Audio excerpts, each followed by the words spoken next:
تربیت کی، اللہ کے تعلق کے پیدا ہونے کی اصل جگہ مسجد تھی. یہاں سے جوڑنا مقصود ہے، یہاں سے جوڑنا یہ اصل مقصود تھا کہ ایمان کی ترقی اس میں تھی کہ انہیں مسجد کے باہر کے ماحول سے نکالا جاوے.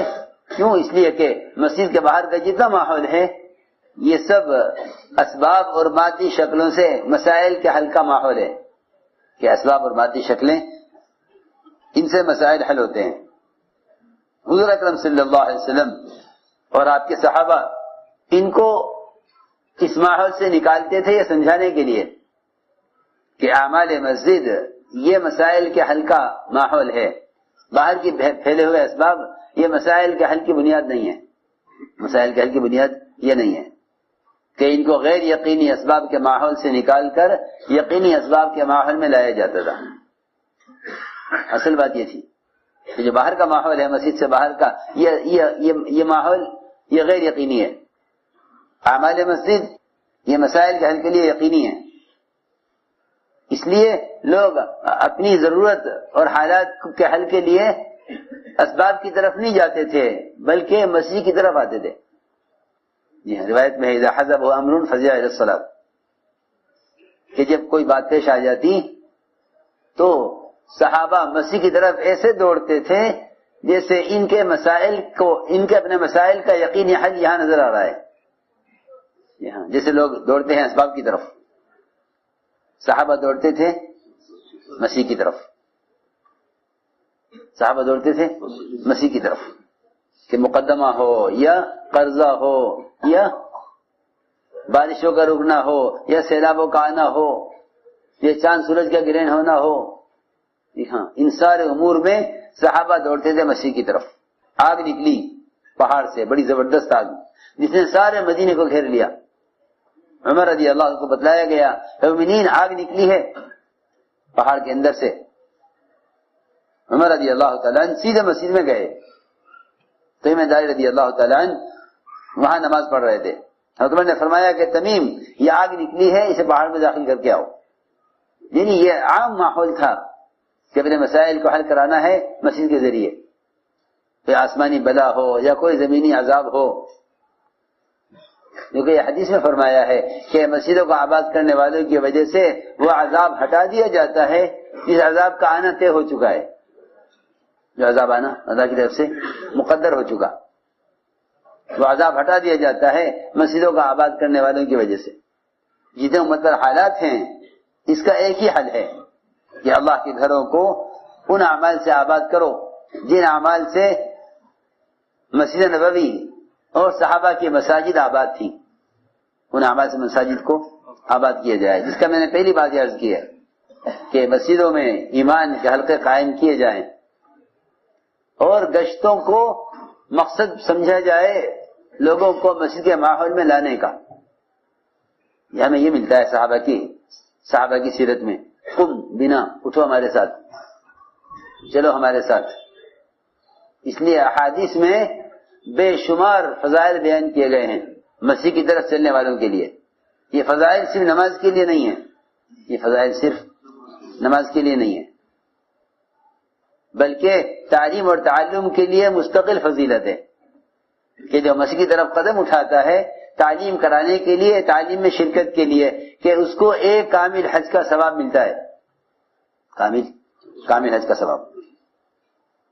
صحابہ نے چاہا کہ ہمارے گھر مسجد کے قریب آ جائیں تاکہ ہمیں نماز باجماعت ملے، تکبیر اولا فوت نہ ہو، تکبیر اولا ہماری فوت نہ ہو. تو صحابہ نے چاہا کہ اپنے گھر مسجد کے قریب لے آئیں. تو آپ نے فرمایا نہیں، ایسا مت کرنا، اپنے گھروں کو مسجد سے دور رکھو، اپنے گھروں کو مسجد سے دور رکھو. کیوں؟ تاکہ تمہیں گھر کی اور مسجد کی دونوں زندگیوں میں اور ان دونوں ماحول کے درمیان فرق معلوم ہو.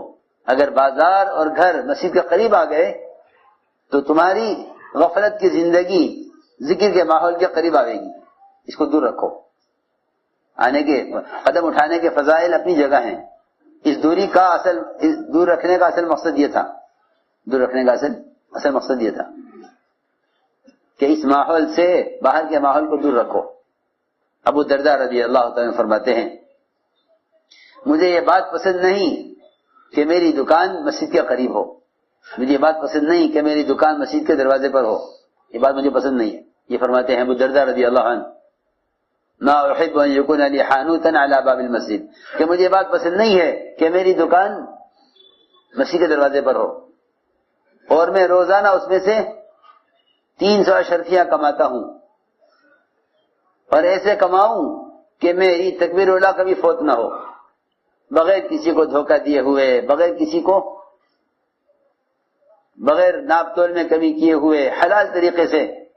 اور یہ ساری کمائی 300 کی 300 دینار میں اللہ کے راستے میں خرچ کروں، اپنے لیے 1 دینار بھی نہ روکوں، جتنی کمائی ہوئی ہے سب اللہ کے راستے میں خرچ کروں. تب بھی مجھے پسند نہیں کہ میری دکان مسجد کے قریب ہو، تب بھی پسند نہیں کہ میری دکان مسجد کے قریب ہو، کہ 300 اشرفیاں روزانہ کمایا کروں بغیر دھوکہ دیے ہوئے اور تکبیر اولا کے ساتھ نماز پڑھتے ہوئے، اور یہ ساری کمائی اللہ کے راستے میں خرچ کروں، تب بھی میں نہیں چاہتا کہ میری دکان مسجد کے قریب ہو.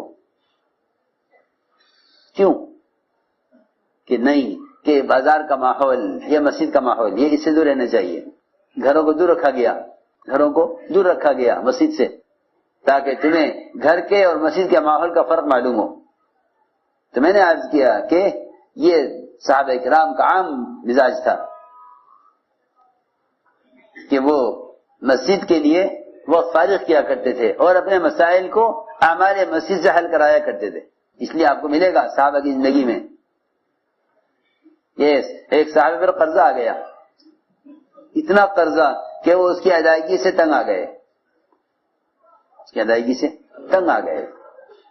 مسجد میں داخل ہوئے، آپ نے پوچھا اے ابو ماما مسجد میں کیوں اس وقت؟ عرض کیا کہ مجھ پر اتنا قرضہ ہے کہ میں اس کی ادائیگی سے تنگ آ گیا ہوں. فرمایا ہم تمہیں دعا نہ سکھلا دیں، ہم تمہیں دعا نہ سکھلائیں، کہ ایسی دعا تمہیں سکھلائیں کہ اگر تمہارے اوپر یمن کے پہاڑ کے برابر بھی قرضہ ہو تو آسانی سے ادا ہو جاوے. واقعات ہیں، بہت واقعات ہیں کہ صحابہ اپنے مسائل کو لے کر مسجد کی طرف ایسے آتے تھے گویا ان کے مسائل کا حل یہاں ہے. اس لیے میرے محترم دوستو اصل بات یہ تھی کہ حضور اکرم صلی اللہ علیہ وسلم نے ہر امتی کو مسجد والا بنایا تھا، جس میں سب سے بنیادی چیز یہ ہے کہ مسجد کے ماحول میں رہ کر اپنے ایمان میں کمال پیدا کرو، کہ غیر یقینی اسباب سے نکال کر امت کو یقین کے ماحول میں لاؤ. حضور اکرم صلی اللہ علیہ وسلم نے ایمان صحابہ کو اس طرح سکھلایا ہے. ایک صحابی نے آ کر عرض کیا مسجد میں کہ یا رسول اللہ میرے بھائی کو دست آ گئے ہیں. حدیث صحابہ میں یہ واقعات اسی ترتیب سے جمع کیے ہیں. پہلے مسجدوں میں ایمان کے حلقوں کا ذکر کیا. حیات الصحابہ کی 3 جلد دیکھو، حیات الصحابہ کی 3 جلد. جی ہاں، حیات الصحابہ پڑھنے کا شوق نہیں ہے ہمارے ساتھیوں کو، حالانکہ کام کے اصول اور کام کا طریقہ محنت وہ سارا جمع کیا حضرت نے اسی کام کے لیے کہ کام کرنے والے کام کو سمجھیں، کام کرنے والے کام کو سمجھیں. آگے صحابہ کے واقعات نقل کیے ہیں کہ ان کو یہاں کے ماحول سے ایمان کیسے سکھلایا جاتا تھا. تو صحابی نے عرض کیا کہ میرے بھائی کا پیٹ چل گیا ہے، دست آ گئے ہیں. تو آپ نے مسجد سے کوئی دوا نہیں بتلائی کہ جاؤ فلاں دوا استعمال کرو اس ٹھیک ہو جائے گا. جی ہاں، میں عرض کرنا چاہتا تھا کہ دوا کا ماحول باہر ہے، یہاں تو یقینی اسباب سکھلائے جاتے ہیں، یہاں یقینی اسباب سکھلائے جاتے ہیں. مجالس ایمان میں سب سے پہلا واقعہ یہ نقل کیا. صحابی نے عرض کیا کہ یا رسول اللہ میں نے اس کو شہد پلایا تھا، اس کو دست اور زیادہ آ گئے. فرمایا جاؤ شہد پلاؤ. پھر آیا، پھر عرض کیا کہ میں نے شہد پلایا تھا، دست اور زیادہ آ گئے. فرمایا جاؤ شہد پلاؤ. پھر آیا، پھر آ کے کہا کہ میں نے شہد پلایا، دست اور زیادہ ہو گئے، کیا کروں؟ آپ نے فرمایا کہ اللہ کی بات سچی ہے، تیرے بھائی کا پیٹ جھوٹا ہے. ہاں، یہ مقابلہ ہے کہ باہر کا ماحول تو یوں کہے گا کہ شہد کی تاثیر گرم ہوتی ہے لہذا اس تاثیر سے 10 زیادہ آئیں گے، اور اندر سے مسیح سے یہ بات کہی جا رہی کہ نہیں، اللہ کی بات سچی ہے، تیرے بھائی کا پیٹ جھوٹا ہے، تیرے بھائی کے دل میں یہ شک ہے کہ شہد تو گرم ہوتا ہے۔ جی ہاں، سنو کہ اسباب کی ظاہری شکلیں اور اس کے مقابلے میں اعمال، اسباب کی ظاہری شکلیں اس کے مقابلے میں اعمال، کہ اسباب کی ظاہری شکلیں اس کے مقابلے میں اعمال، اور اعمال کے ساتھ وعدے، کہ وعدے یقینی ہیں، شکلیں غیر یقینی ہیں۔ وعدے یقینی ہیں، شکلیں غیر یقینی ہیں۔ مسجد کا اصل کام یہ تھا کہ ان کو یعنی غیر یقینی شکلوں سے نکال کر یقینی وعدوں پر لایا جاوے، یہ کام تھا اصل۔ چنانچہ آپ نے یہ فرمایا کہ تیرے بھائی کا پیٹ جھوٹا ہے، اللہ کی بات سچی ہے۔ تو پھر گیا اور شہد پلایا اس یقین پر کہ اللہ کی بات سچی ہے، بھائی کا پیٹ جھوٹا ہے۔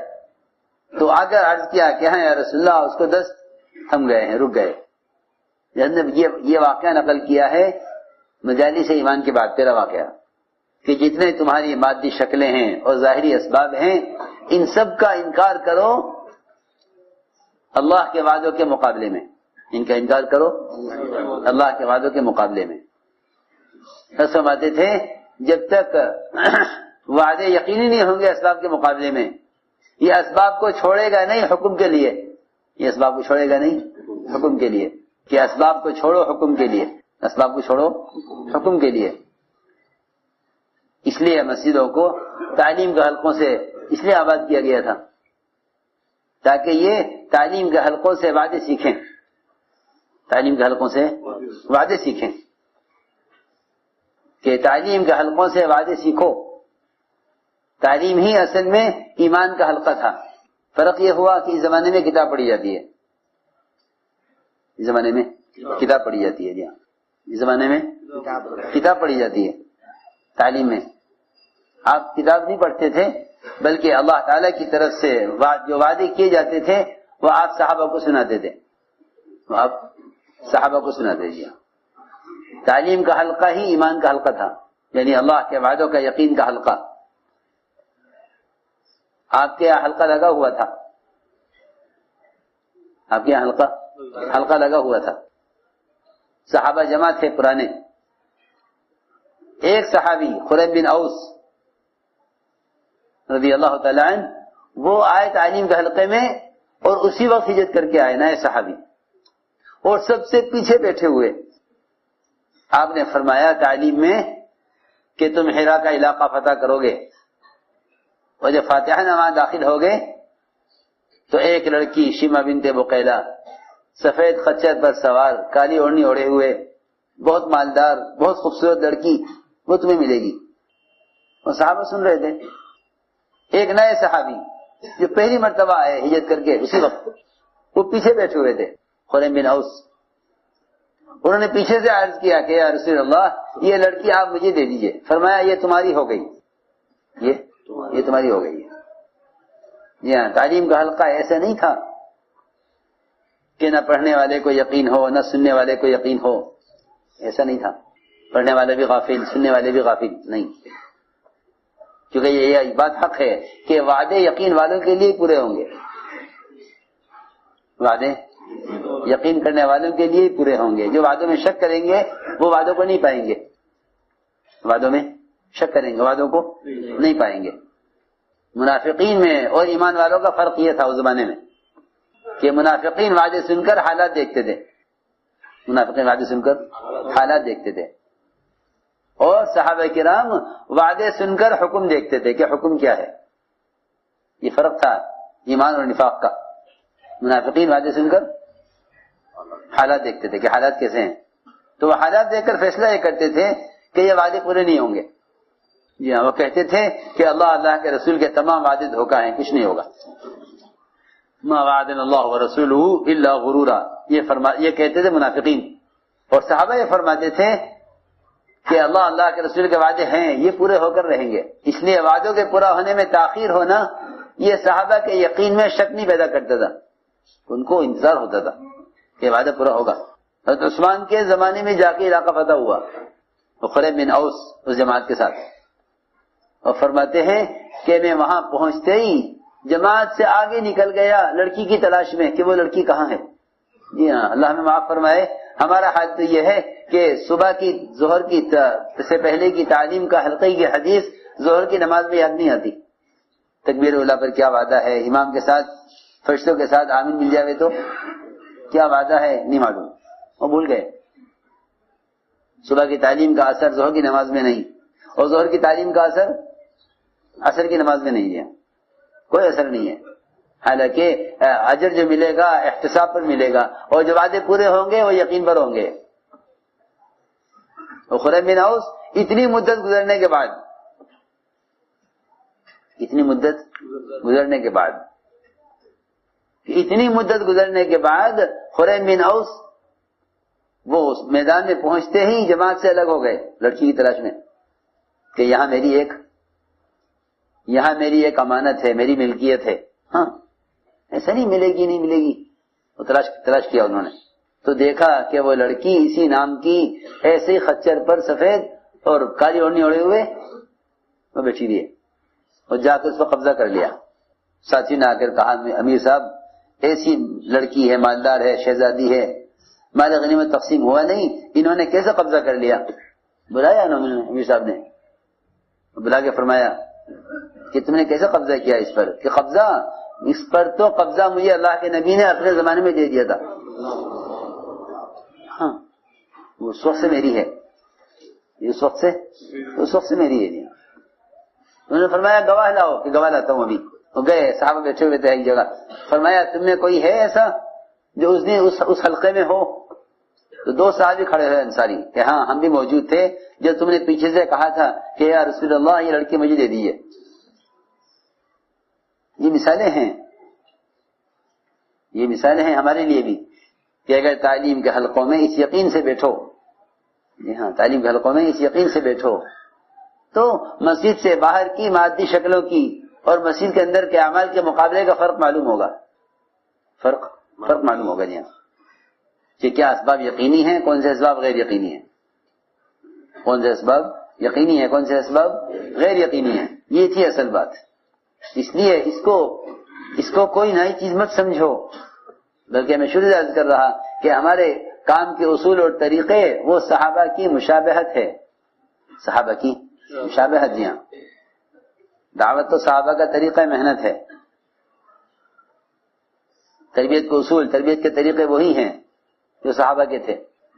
اس لیے میرے دوستو عزیزو، ایمان کی حقیقت کو حاصل کرنے اور اس میں کمال پیدا کرنے کا اصل بنیادی طریقہ یہ ہے کہ گشتوں کے ذریعے ایمان سیکھنے کے عنوان پر لوگوں کو ان کے ماحول سے نکال کر مسجد کے ماحول میں لانا، یہ اصل بات ہے۔ گشت کا مقصد میں آپ کو بتا رہا ہوں، گشت کا مقصد جی ہاں، کہ گشتوں کے ذریعے مسجد کے باہر کے ماحول سے نکال کر مسجد میں ایمان کے ماحول میں لا کر جوڑنا، یہ گشت کا مقصد ہے۔ ملاقات برائے ملاقات نہیں ہے، ملاقات برائے ملاقات نہیں ہے، ملاقات برائے مسجد ہے، جی ہاں اصل بات ہے یہ۔ ہم نہیں کہتے مجبور کرو کسی کو یا سختی کرو، نہیں، بلکہ ترغیب و خوشامد۔ روایت میں ہے اسی طرح عمر رضی اللہ تعالیٰ انتہائی محبت سے ہاتھ پکڑتے ایک کے دو کے، روایت میں ہے، خوشامد کرتے کہ تھوڑی دیر کے لیے مسجد آ جاؤ، تھوڑی دیر کے لیے، کیونکہ مسیح کی طرف قدم اٹھانے والا اللہ کی طرف قدم اٹھانے والا ہے، جی ہاں، اور صحیح حدیث ہے، بلکہ حدیث قدسی ہے۔ اللہ تعالیٰ خود فرماتے ہیں کہ میرا بندہ میری طرف چل کر آتا ہے تو میں دوڑ کر آتا ہوں، اس کی طرف دوڑ کر آتا ہوں۔ میرا بندہ میری طرف چل کر آتا ہے، میں اس کی طرف دوڑ کر آتا ہوں۔ یہ چیزیں سمجھنی چاہیے اوپر سے، یہ نہیں کہ اس بارے میں آپ کی کیا رائے ہے، آپ کی کیا رائے ہے۔ یہ اب تو صحابہ کے کام کو آپس کی رائے کی نظر کر دیا۔ میں کچھ کہنا چاہتا ہوں، ان سے پوچھیں ان کی کیا رائے ہے، ان کی کیا رائے ہے، کیا رائے دو گے اس میں کسی کی رائے کو دخل ہے نہیں۔ میں تو صاف کہتا ہوں کہ انتظام تو مشورے کے تابع ہے، انتظام تو مشورے کے تابع ہے، جی ہاں، لیکن کام کہ مشورے والے کام کے تابع ہیں، مشورے والے کام کے تابع، جی ہاں، کام مشورے والوں کے تابع نہیں ہے، یہ بات یاد رکھنا سب۔ کام مشورے والوں کے تابع ہرگز نہیں ہے، مشورے والے کام کے تابع ہیں. جی ہاں، انتظام مشورے سے ہوگا، انتظام تو مشورے سے ہوگا، انتظام تو مشورے کے تابع، انتظام مشورے کے تابع، اور مشورے والے کام کے تابع. جی ہاں، کام یہ ہے، اس میں رائے کی گنجائش نہیں ہے کہ بھئی آپ کی کیا رائے ہے کہ اگر دعوت دے کر مسجد کے ماحول میں لاویں، کہ نہیں ہماری رائے تو نہیں ہے. یار یہ کیسے ہو سکتا ہے؟ یہ کیسے ہو سکتا ہے کہ اللہ کے گھر میں اور تربیت کے ماحول میں لانے سے اختلاف کیا جائے؟ یہ کیسے ہو سکتا ہے جبکہ صحابہ کرام کا اثر موجود ہے، صحابہ کا عمل موجود ہے، اور یہ تربیت کی جگہ ہے. حضور اکرم صلی اللہ علیہ وسلم نئے آنے والوں کو مسجد کے ماحول میں رکھتے تھے اسی لیے تاکہ اس ماحول میں رہنا ان کے دل میں گناہوں کی نفرت پیدا کرے. چور کو باندھا مسجد کے ستون سے، چور کو باندھا مسجد کے ستون سے، چور کو باندھا گیا مسجد کے ستون سے تاکہ یہ بھاگ نہ جائے. یہاں رکھو اس کو. جی ہاں، سمامہ بن اسال کو آپ نے مسجد میں ستون سے باندھ کر رکھا 3 دن تک. بار بار آپ آ کے پوچھتے تھے، ہاں بھائی سمامہ تم نے کیا فیصلہ کیا؟ 3 دن تک آپ پوچھتے رہے، اور وہ 3 دن تک اپنی بات پر اڑے رہے. 3 دن تک جی ہاں، کہ نہیں میں اسلام قبول نہیں کروں گا. 3 دن تک آپ نے ان کو قتل کیا اور نہ ان کو آپ نے چھوڑا 3 دن. سنو، یہ نہیں کہ کہیں بھی دعوت دے دو قبول کرو نہیں کرتے مت کرو، یہ نہیں، اپنے ماحول میں لاؤ. تو 3 دن آپ نے ان کو مسجد میں رکھا ستون سے باندھ کر، اور 3 دن ہر روز آپ پوچھتے تھے ان سے کہ ہاں اب تمہارا کیا خیال ہے، اب تمہارا کیا خیال ہے، اب تمہارا کیا خیال ہے. ہر بار ہی جواب دیں میں اسلام قبول نہیں کروں گا. آپ مجھ سے پیسے لے لیں مجھے چھوڑ دیں، اور اگر آپ مجھے قتل کر دیں تو آپ کو کیا آپ کو اختیار ہے. نہ آپ نے قتل کیا، نہ پیسہ لیا، نہ چھوڑا. سنو 3 دن تک کہ لو پیسے لے لو چھوڑ دو ان کو. ہاں سنو کہ انبیاء اور صحابہ یہ غیروں کے مال کے لالچی نہیں تھے کہ ان سے نفع اٹھا کے ان کو چھوڑ دو. یہ زمانے کا مسلمان غیروں کے مال کا لالچی ہے، ان کی ہدایت کا لالچی نہیں ہے کہ لالچ ان کی ہدایت کی ہو. اور انبیاء سب سے حریص ہوتے ہیں اس کے کہ یہ اسلام لے آئیں. تو 3 دن گزر گئے، 3 دن کے بعد آپ نے فرمایا چھوڑ دو اس کو. جی ہاں، 3 دن بعد فرمایا اس کو چھوڑ دو، کیونکہ مسجد کے ماحول میں رہنا یہ فیصلہ کر دے گا کہ اس کے مقدر میں ہدایت ہے یا نہیں ہے. چھوڑ دو اس کو. تو چھوڑ دیا. یہ نہیں فرمایا کہ نہیں مانتا اس کو قتل کر دو، کہ نہیں اس کو چھوڑ دو.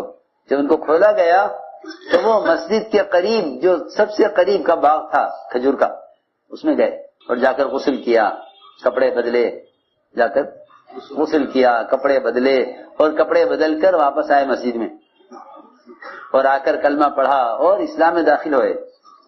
نہیں عرض کر رہا تھا یہ سب کے لیے یہی بات تھی، سب کے لیے یہی بات تھی. جی ہاں، ان احد من المشرکین استجارک فاجرہ حتی یسمع کلام اللہ، کہ اگر کوئی مشرک بھی پناہ چاہے تم سے اس کو پناہ دو حتی یسمع کلام اللہ، تاکہ وہ اللہ کا کلام سنے. جی ہاں، اللہ کا کلام سنے. مسجد کا ماحول ہے، مسجد کا ماحول اصل ہے، وہ دل کو کھولے گا ہدایت کے لیے.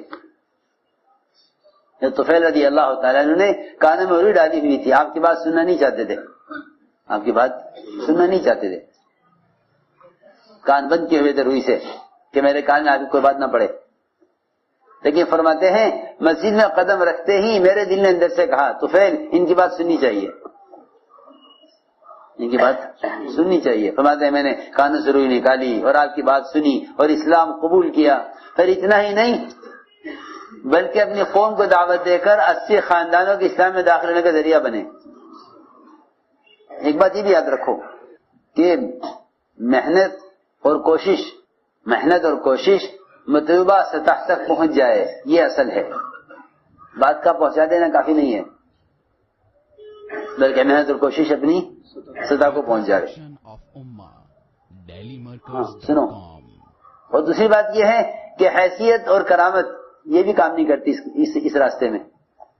اس راستے میں کام حیثیت سے نہیں ہوتا اور کرامتوں سے بھی نہیں ہوتا. جی ہاں، کہ اس راستے میں تو ہدایت جو ہوگی وہ محنت سے ہوگی. نہ کرامت سے نہ حیثیت سے. ان کے پاس دونوں چیزیں تھیں، کرامت بھی اور حیثیت بھی. حضرت طفیل کے پاس انہوں نے عرض کیا کہ اپنی قوم کو دعوت دیتا ہوں اور میری بات مانیں گے، جیسے میں کہوں گا ایسا کریں گے، جیسے میں کہوں گا وہ ایسا کریں گے، کہ میری حیثیت ایسی ہے کہ میں جو کہوں گا مانیں گے، اور میں چاہتا ہوں کہ میرے ساتھ کوئی کرامت بھی ہو جائے. تو آپ نے دعا فرمائی ان کے لیے، اے اللہ اس کے لیے کوئی کرامت کر دے. تو ان کی دونوں آنکھوں کے درمیان ایک روشنی پیدا ہو گئی، آنکھوں کے درمیان روشنی، آنکھوں کے درمیان ایک روشنی پیدا ہو گئی. وہ گئے قوم کی طرف. تو خیال آیا اپنے علاقے میں پہنچتے ہی کہ میری قوم یہ کہے گی کہ انہوں نے اپنا دین بدل لیا تھا، اس لیے ان کا چہرہ بدل گیا. اللہ سے دعا کی، اے اللہ یہ میرے چہرے سے کرامت ہٹا دے. جی ہاں، آپ سے دعا کرا کے تو کرامت مانگی تھی اور قوم میں جا کر پریشان ہو گئے. قوم یہ کہے گی کہ ان کا چہرہ بدل گیا. اے اللہ اس کو میرے چہرے سے ہٹا. اب باقی رہی حیثیت، تو حیثیت کی بنیاد پر جا کر دعوت دی کہ میری بات مانی جاوے گی. اور ساری قوم نے اسلام لانے سے انکار کر دیا، ہم اسلام نہیں لائیں گے. یہ واپس آئے، آ کے عرض کیا کہ آپ بددعا کر دیجیے میری قوم کے لیے، وہ بات ماننے والے نہیں ہیں. تو آپ نے فرمایا کہ طفیل ایسا نہیں ہے، بلکہ تم جا کے میری قوم میں محنت کرو. واپس بھیجا، جاؤ جا کے محنت کرو، جا کر محنت کرو. تو واپس آیا قوم کی طرف. پھر محنت کرتے رہے، ہجرت سے پہلے سے لے کر خیبر تک اتنی مدت محنت کی. غزوہ خندق بھی ہو گیا، احد بھی ہو گیا، بدر بھی ہو گیا. یہ اپنے کام میں لگے رہے. اتنے عرصے میں یہ 80 خاندانوں کو اسلام میں داخل کر کے لے کر آئے.